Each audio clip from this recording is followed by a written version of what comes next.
Today, there are at least 102 overseas police stations operating on behalf of Chinese authorities in 53 countries. 2 U.S. citizens were arrested in April in New York, Harry Liu Zhenwang and Chen Jinping. Both have been accused by the Justice Department of operating an underground police station out of a community center in New York's Chinatown on behalf of the Chinese government. In its complaint, the Justice Department alleged the defendants were directed to do the PRC's bidding, including helping the Chinese government locate a pro-democracy dissident living in California.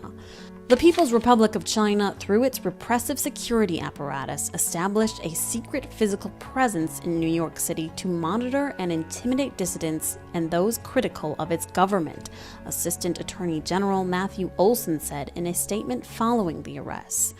He added that the PRC's actions go far beyond the bounds of acceptable nation-state conduct. We will resolutely defend the freedoms of all those living in our country from the threat of authoritarian repression.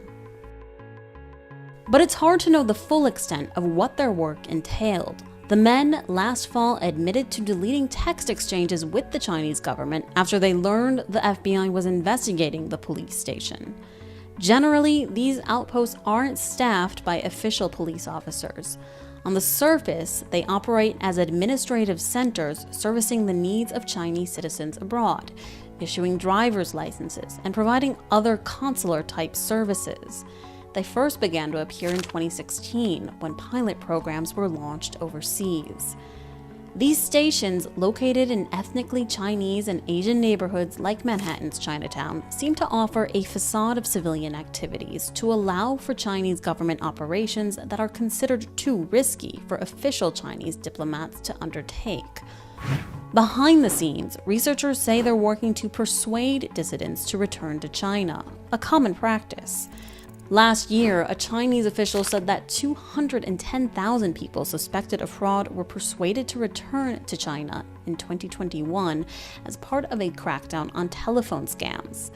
Chinese dissidents around the world say they've been contacted by local stations urging them to go back to China, where they are likely to face persecution. Likely prompted by the report published by researchers at the NGO Safeguard Defenders, many governments, Germany, the UK, Netherlands, and Canada, have been opening investigations into these outposts, although at a slower pace than many activists would like.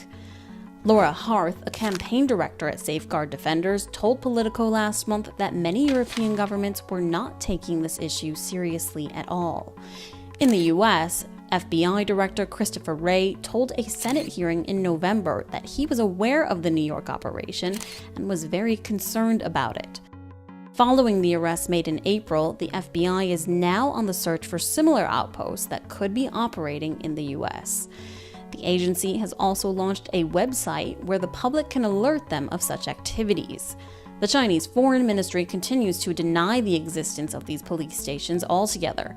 Ministry spokesperson Wang Wenbin in April called the U.S. allegations slanders and smears, adding there are simply not so-called overseas police stations.